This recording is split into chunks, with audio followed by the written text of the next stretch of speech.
From one of the most convoluted Pokemon movies, we move on to what's probably the simplest movie in the entire series, Kyurem vs. the Sword of Justice.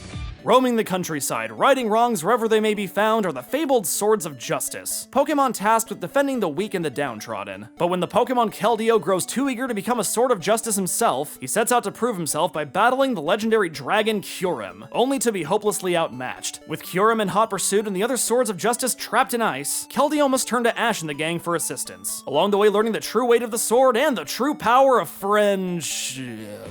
When I announced I was covering the Unova movies, everyone told me I was in for some of the worst movies the series had ever seen. But having already watched all 3 movies, I didn't really see what the fuss was about. I mean, I did in one case, which is a review for another day, but as far as the other movies are concerned, I kind of felt like that one guy you know who doesn't hate the Star Wars prequels. Like I said in the last video, I thought Black and White, for all of its problems, was a decent attempt at a larger scale story. And on the other end of the spectrum, I think Sword of Justice is perfectly serviceable as just a tiny little throwaway adventure. I know my process for criticizing these movies is more in-depth than is probably necessary, but keep in mind that as of this video, I have made a point to purchase, watch, and analyze 15 of these. In some cases more than once, and not always because I was genuinely interested. So after 20 to 30 hours of Chosen One narrative, squeaky cream puffs, pointless Team Rocket cameos, and PSAs about the importance of washing your hands, yes, that happened, I will gladly latch on to anything that separates itself from the homogenous glob of tropes. And this movie manages to do that by cutting out all the tropes. No ancient prophecies, no threats to the local ecosystem, Ash and the gang show up, do their thing, and then move on. And in this case, their thing isn't even really a thing. From start to finish, this is Keldeo's story, and only Keldeo's story, which is something the series has never really done before. There have been other Pokemon protagonists, like Mewtwo and Darkrai, but those movies also had side characters with their own arcs, and Ash playing a much more prominent role. Here, the human characters seem like an afterthought. It's not until after the opening credits one of them even has a line. The one-shot expositing sidekick this time around is a cameo by Nurse Joy, and maybe that's where some of the negative response comes from. It's so stripped down, it feels kinda half-assed, which, yeah, I can understand that, but I look at it more as trimming the fat, acknowledging that certain elements aren't necessary and omitting them. By that I mean, Team Rocket does nothing in this movie. I don't mean their usual routine of pointless slapstick, I mean there is not a single scene in which they are the focus. Do they still show up?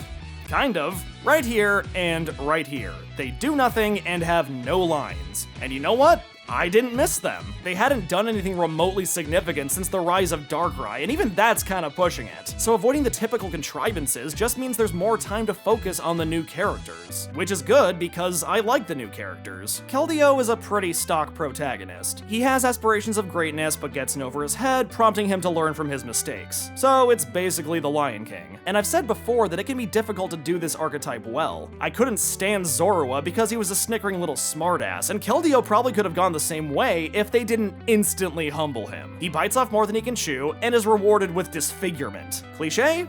Maybe. That's because it works. Taking something physical away from the character means that they and the audience will have a constant visual reminder of what's at stake, what the character wants, and what they'll have to risk in order to get it. Maybe I'm making this out to be bigger than it is, but I get really stoked when Pokemon makes strong creative choices. This by no means makes Keldeo an amazing character, but they do enough to make him sympathetic. Just by looking at the animation, you can tell they really want you to identify with him. He's a lot more expressive than other Pokemon protagonists. Protagonist. God, I hope I don't have a reason to use that in the future. Sure, he's whiny at times, but he's voiced by Vic Mignogna. What do you expect? I'm not scared of anything. Also, he can do this, which is the most amazing thing I've ever seen. Wait a second. If Keldeo's voiced by Vic Mignogna and Zoroark was voiced by Romy Pack, that means the Pokemon series has featured both the English and Japanese voice actors for Edward Elric. That's amazing! I don't know why it's amazing, I'm only bringing it up because if I don't, I'm gonna get about 50 comments complaining about it. Cause that's what the people want. Me. Telling them things they already know. Anyway, as for the rest of the cast, we have the Swords of Justice, who are fine. They're two-dimensional, by which I mean they're each given exactly 2 descriptors when Nurse Joy busts out her expository QuickTime file.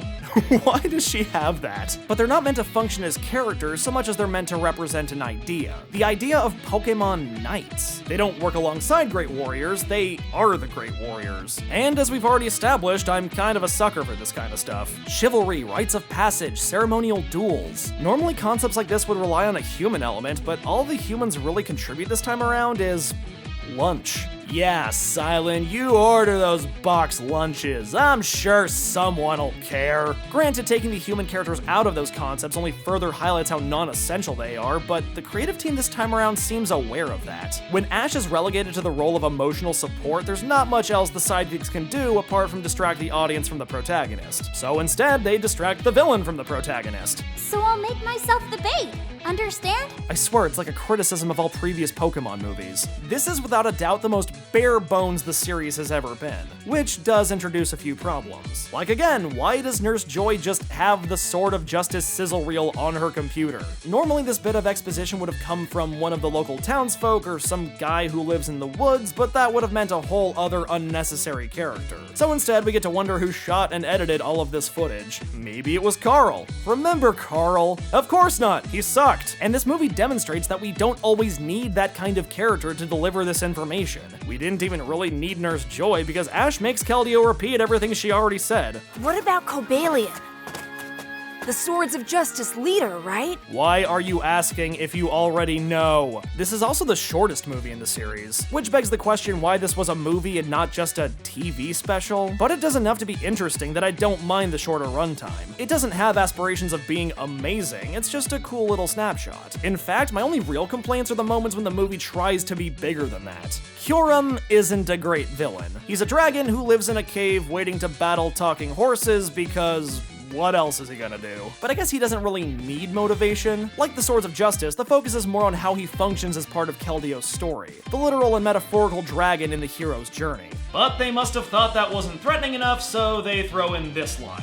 That's why Kyurem's the strongest Pokemon in the world. Really? That's the title you want to throw around? Because last time you guys had a strongest Pokemon in the world, he murdered a bunch of people and kind of wanted to murder all people and could start storms with his mind. But no, I guess the real strongest Pokemon in the world is this guy, who lives in squalor and uses an army of snowflakes to sea lion a donkey. They also reference Kyurem's gimmick from Black and White 2, where he could fuse with Reshiram or Zekrom. Except in the movie, he just changes whenever he wants to. I really don't care when the anime takes liberties with the game lore because it's always done that, but when it comes to something like transformation, it has to be motivated. Giratina's transformation was pointless, but it had a world-building element to it. And Shaman's transformation was based on plot convenience, but it affected how she functioned in the story. Meanwhile, Kyurem changes for no reason apart from aesthetics. Iris kinda sums it up perfectly. Now it's Black Kyurem! It sure is. But on the flip side, we have the series' best use of transformation. Becoming a Sword of Justice means understanding the weight of the sword, which apparently involves summoning a lightsaber from your forehead, which Keldeo can't do yet. My sword is my horn! That's part of why I appreciate him losing his horn so much. It doesn't just reveal how overly confident he is, it exposes how little he understands about the thing he wants. And he eventually learns that his sword isn't his horn. It comes from something deeper. It comes from friendship.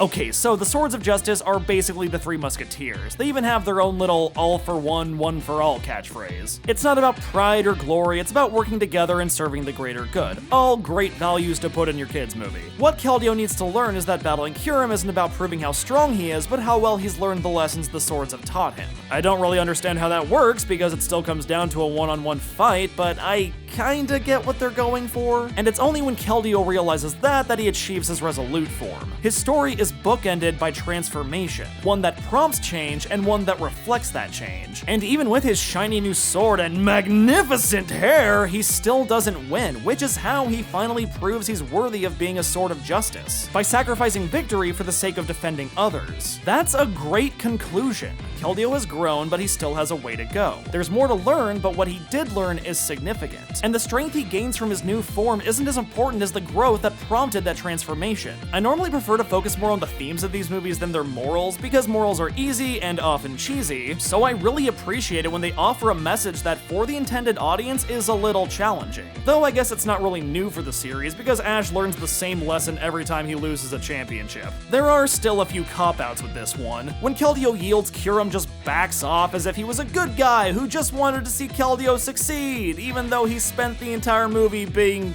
kind of an asshole. And Keldeo gets his horn back at the end, which really bothers me. I don't mind him getting a new horn whenever he transforms, but magically regrowing his old horn is just lame. And while I like the themes this time around and the more challenging lesson, at the end of the day, this is a movie in which a pony learns that friendship is literally magic. My little musketeer water donkey, my little musketeer water donkey. So yeah, as far as Pokemon movies go, this one isn't great, but it doesn't aspire to be. And granted, a lot of the Pokemon movies are more low-key, but they also run way too long and have a lot of filler. So when one only asks for an hour of your time to tell its smaller story, I can't help but appreciate that. But again, I'm 15 movies deep at this point, and I've invested a lot of energy in this series, so I don't mind the occasional softball. Best in the series? Not even close. Worst in the series? Absolutely not. There are far worse movies that came before it, and there'd be even worse movies that came after it. What do I mean by that? Well, stay tuned for the last of the Unova movies to find out. It's Genesect and A Legend Awakened. Next time on Pokemon